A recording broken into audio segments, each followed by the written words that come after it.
welcome to Manitoba Bushcrafting and Reviews. Today we are going to do a comparison. Sorry, the focus is going crazy. But we're going to do a comparison between the new pack I received, which is the Mystery Ranch saddle, which is a 60 liter pack, comparing it to my Pintler, which is a 41 liter pack. I know these packs are completely different in features, and yeah, I'm just basically comparing the difference of going from the Pintler to the saddle, guys. So bear with me. I'm just doing this really quickly. I'm not really going to edit much of this video, but we'll go over some of the differences and some of the things I've noticed so far just having it for only a couple days. Okay. Number one being, the saddle here came with these bolsters, which is some form of mesh with like the scraps of a zipper sewed around it so it stays together. It's a plastic, kind of like, I don't even really know, but it's really jagged on the ends here where they cut it. So that was poking through the mesh on the sleeve that it goes in, and it just looked ugly. It didn't really feel comfortable against your back without body armor, because it's designed for if you have body armor. It does breathe because it's like a mesh, like I said. It's really loosely woven, and it makes that crunchy sound. It's real hard plastic, but it also is flexible and, yeah, like I said, breathable. I'm just going to use this as a pointing stick for the video. This pack is, like I said, 60 liters. That's the saddle right there. This is the Mystery Ranch Pintler. Both of them have the same harness system. This is the future, a yoke, so it telescopes up and down to fit your back size or your torso length. Yeah. This one was manufactured in 2017. This is the Pintler. And this one was manufactured in 2009. This is from Mr. Ranch's military line. This is from their hunting line. This is an exterior frame on this pack here, the Pintler. And it's running on the guide light frame, so if you want to look that up, research a guide light. This one has a piece of plastic behind the backrest here to make it rigid, and then two carbon fiber stays that go vertical. And they've updated the suspension in this pack on the current versions of this pack. Remember, this is a real old pack. It's been sitting in a warehouse probably for the last 12 years. It does not feature a waist belt. It has these wings. If you ever looked into Mr. Ranch's like 3-day assault, it's got the same little wings here. You can buy a padded accessory for it. It doesn't help it bear load, but it makes it more of a snug fit around your waist. And they are extremely rare. I cannot find them anywhere. I don't know how many of them are made, and they're probably discontinued, to be honest. So if I ever find them, I'll definitely show them off. But the biggest thing with these two packs would be this waist belt.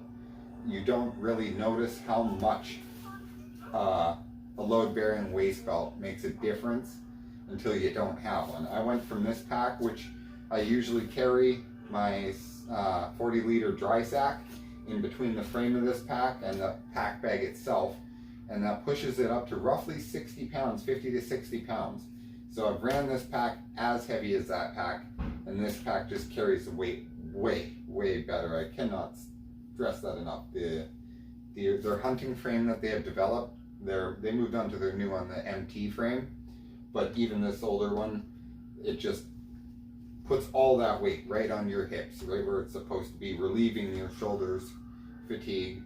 And that one, it's more comfortable than the ILBE, but it's definitely not like this. And that could be because the saddle has those torpedo pockets on the back, which are further away from the pack, and the main body of the pack is larger, so a lot of the weight is further back on that, and you definitely feel it. Same with the lid. When the lid's on it in full, it kind of rides to the back. It's not right up on top where I would like it, and I have it tensioned as close to the back panel as possible. This, as you can see, this is the top of the frame on the guide light frame, and it's up high, especially with the way my harness is. So when I pull these load lifters, it's a perfect 45-degree angle when these load lifters are pulled tight. Unless I super reef on it, then it kind of like pulls the frame a little bit forward, but not much. That one, it is close to 45, but it doesn't have that height that you need. And the stays only run to, or the plastic frame sheet in this one only runs to about there, and then the stays go to right about here. So one thing else that I've noticed is this has a forward pulling redirect waist belt. So when you cinch this up, you're, instead of pulling behind you, you're pulling forward, and it's a smooth motion. It fits really nice. It's an easy way to, if you're fatigued, you just yank it, no effort, and it tightens up. This one, once again, I learned how much I like this one by using this one, because it's a pain to cinch it up. Anything else I can think of? That one's tougher by far. The saddle would take more abuse than this one, I think. Anything else? Let's just think here. The lumbar on the saddle, on the current versions, it takes up this whole section here because it has a waist belt kind of similar to this waist belt on the new versions of the saddle. But on these old versions, they had it real narrow like that, so there would be air channels between where the bolsters go in and this piece here, and then the air would flow up behind your body armor. Yeah, so I'm not too sure if I like this, because I would like, obviously, more of my back to be on padding. So we'll have to see how that goes with future testing. I like the fact that on this pintler, you got compression straps on the top of it. That is a very nice feature, because this one does not, and it has some on the bottom. But when I put my tent on the bottom and I set my pack down, I'm squishing my tent. I'm getting its stuff sack dirty, and I could possibly, if I dropped it, bend the poles inside of my tent bag. Whereas this one, I had my tent on the top, and nobody drops their pack upside down unless you are, I don't know who would do that. In a hurry, maybe, I guess you would, but I do like that the saddle has this lid on top. That is a super awesome feature, and it's massive. It's got Gen 2 level 6 Equix rain pants in there, which those are pretty bulky. It's got my Gen 3 rain jacket in there from the Equix. And then it's got my giant pouch that's just stuffed full of anything small. That's my Possibles pouch. And yeah, I got that in there. And that Possibles pouch, I would say that weighs 6, 7, maybe even 8 pounds. I've never weighed it, but it's heavy. And it's in there on the top, so that's where it should be. When you take these out of the sleeves on the saddle, it leaves this fabric just kind of loose like that. I thought it would bug me because I'm easily agitated with cosmetic flaws, but it doesn't. So I guess that's fine. The pockets on the saddle are not stretchy, whereas on the pintler, they have some stretch to them. I know you can't see that, but they do have a little bit of stretch to them. You can fit the butt of a hunting rifle in those pockets. And I have seen pictures on this where it's not as full internally and there's more room in the pockets. I've seen machine guns like stuffed into pockets, or assault rifles, I should say. Machine guns. Anything else? Yeah, basically what I'm going to do now is just keep a lookout for the contour waist belt, which is an accessory that was developed for this that is no longer being manufactured. I could use the live wing attachments for the 3-day assault, which are also really hard to find and really expensive. But I think it would help me out a bit, because I really don't like how little of support you got here.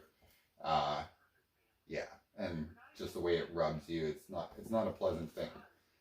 The current version of this pack is going for 500, I think 500 American dollars.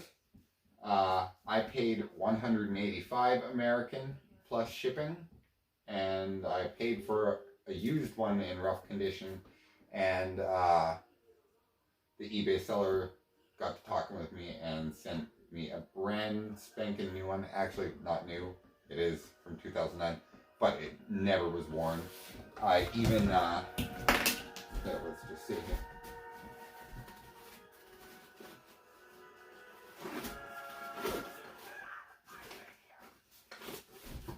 It even came with the instruction booklet, the original instruction booklet, which I did not expect, and I didn't see it at first. It was inside one of the torpedo pockets, and it actually does show a picture on the back here of the contour waist belt. So it does exist.